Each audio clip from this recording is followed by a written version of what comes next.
Ibu, tidak akan lebih baik 1442 Hijriah ini akan kita hadapi. Kesulitan hidup, bencana, fitnah, kegaduhan, huru-hara, petaka, musibah-musibah, penyakit-penyakit, perang, kehancuran ekonomi, krisis makanan, krisis moral akan terjadi di mana-mana. Bismillahirrahmanirrahim. Rindu surga.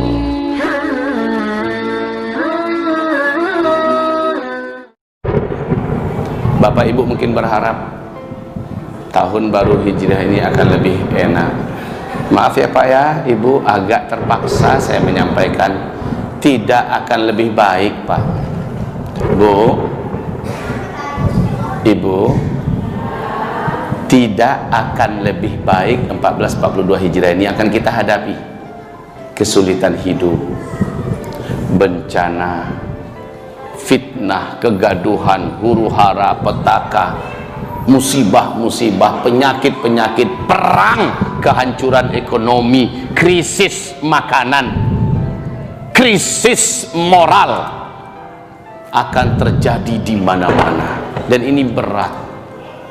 Lihat saja, lihat saja apa yang saya sampaikan di tahun yang lalu sebelum Covid ini datang. Saya sempat ngaji lagi di daerah Pekanbaru. Sekarang terjadi apa yang saya sampaikan sekarang. Insya Allah tahun ini 1442 Hijriah akan terjadi Pak. Rasulullah bersabda di akhir zaman hujan akan mendatangkan bencana-bencana. Hari inilah dia kejadiannya Pak. Bencana-bencana di Tiongkok, bencana-bencana di India, ini dari hujan ya. Bencana-bencana di Jepang, bencana-bencana di Vietnam, ini banjir semua. Bencana-bencana di negara Eropa, banjir. Hujan datang ternyata bukan membawa rahmat tapi membawa musibah, kata Rasulullah. Juga Rasulullah pula yang bersabda sallallahu alaihi wasallam bahwa nanti kalian semua pada masa itu akan menemukan banyaknya haraj.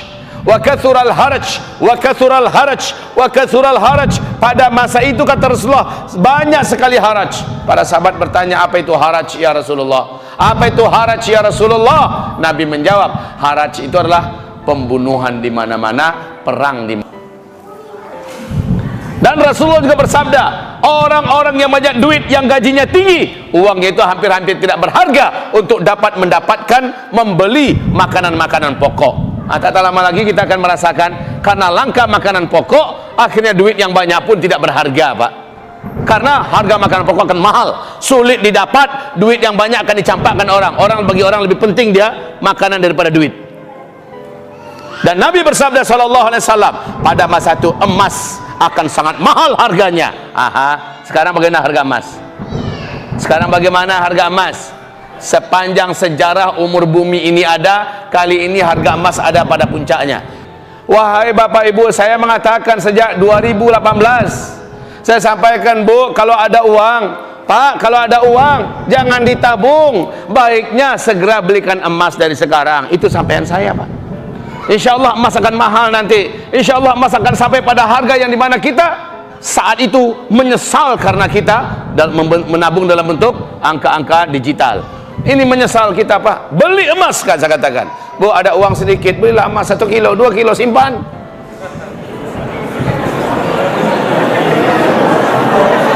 Itu 2018 saya sampaikan. Kalau terlalu berat nggak apa-apa, Bu, ada duit sedikit Pak, ada tabungan, ambil, emaskan, walaupun hanya 1 gram, 2 gram. Kalau 1 kilo, 2 kilo keberatan, udah nggak apa-apa, 1 gram, 2 gram.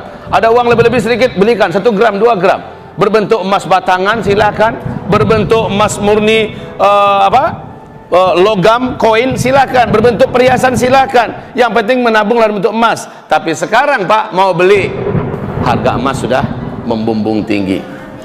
Maka siapa yang menabung dululah yang bermanfaat di masa-masa yang akan datang. Khalas. Dan ini sangat berat Pak. Kenapa? Pedagang dagangannya sepi. Orang kantor kerjanya dari rumah, nggak bisa berimprovisasi. Pebisnis pada banyak stuck dan berhenti usahanya. Apalagi orang-orang yang pariwisata, orang-orang yang punya travel, mati habis. Para petani dan peternak banyak, tanpa pertaniannya, peternakan yang terbengkalai. Karena apa?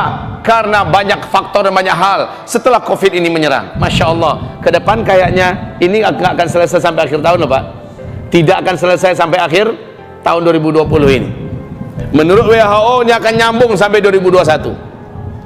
Ini saja sudah ngap-ngapan dan kita sudah terancam resesi. Indonesia, Singapura sudah resesi resmi, Jepang resmi, Spanyol resmi, Prancis resmi, Inggris resmi. Negara-negara Arab Saudi juga sebegitu hebatnya itu, kayanya itu Arab, sekarang sudah mengalami krisis ekonomi akut. Indonesia kalau tidak menggeliat dari sekarang, kalau masih seperti ini kondisinya, maka Indonesia pasti resesi. Kalau sudah demikian, maka tamatlah kita. Tapi kita punya Allah yang mengatakan tamatlah kita itu cukuplah orang-orang kafir saja yang tidak punya Allah, yang nggak ngerti bagaimana Allah. Orang-orang komunis saja yang mengatakan tamatlah kita. Kalau kita tidak, masih ada Allah kok.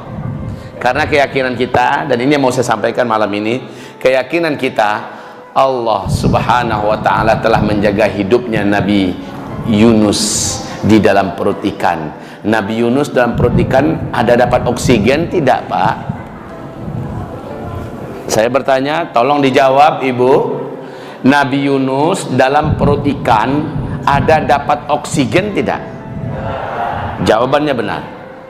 Pertanyaan berikutnya, Nabi Yunus 40 hari 40 malam tanpa oksigen bisa hidup tidak? Sejarah telah menceritakan, Al-Quran mengibadikan kisah itu. Ketiga, pertanyaan ketiga, selama di dalam perut ikan Nabi Yunus ada makanan tidak? Kalau makanan nggak ada, minimal minuman. Ada air minum nggak di dalam perut ikan itu? Pertanyaan yang keempat, hidup nggak Nabi Yunus tanpa makan, tanpa minum selama 40 hari 40 malam? Hidup. Tercatat dalam sejarah, dibuktikan dan Al-Quran menceritakannya. Kemudian pertanyaan saya yang kelima, selama di dalam perut ikan itu, apakah ada cahaya yang bisa dilihat oleh Nabi Yunus kemana-mana? Tidak ada. Lalu apakah aktivitas Yunus dalam berzikir, beribadah kepada Allah terhenti dalam masa kegelapan tanpa ada makanan, tanpa ada udara itu? Tidak. Aha, ini dia kuncinya. Maka wahai Bapak Ibu, Nabi Yunus dalam perut ikan di kedalaman laut yang sangat dalam, di kerendahan yang paling rendah, tanpa udara, tanpa makan, tanpa minum, tanpa cahaya, hidup. Dan siapa yang beri Nabi Yunus hidup? Lihat itu. Ini pelajaran bagi kita. Sekeras apapun juga bencana ke depan yang akan kita hadapi, sehingga kita sulit mencari makan, sehingga kita tidak bisa keluar kemana-mana seperti Nabi Yunus tidak bisa keluar dari perut ikan selama 40 hari 40 malam. Ternyata Nabi Yunus diizinkan Allah tetap bertahan hidup. Andalan Nabi Yunus apa ketika itu? Jawab Bapak. Andalan Nabi Yunus, laula an kana minal musabbihin. Kalaulah bukan Nabi Yunus itu termasuk orang yang sebelumnya beriman dan beramal soleh, banyak berzikir, lalabitha fi batnihi ila yaumi yub'atsun. Pasti Yunus akan tinggal dalam perut ikan itu sampai hari kiamat. Jadi ternyata yang menolong Nabi Yunus dalam perut ikan, iman sebelumnya, amal soleh sebelumnya, dan rajinnya dia berzikir ketika masih hidup di dunia. Ketika dalam perut ikan, di situ dia melanjutkan zikir spesial, dan zikir ini wajib Bapak Ibu rutinkan di masa-masa pahit ke depan, di masa-masa berat ke depan. Berzikirlah dengan zikirnya Nabi Yunus ini. Bismillahirrahmanirrahim. Rindu surga.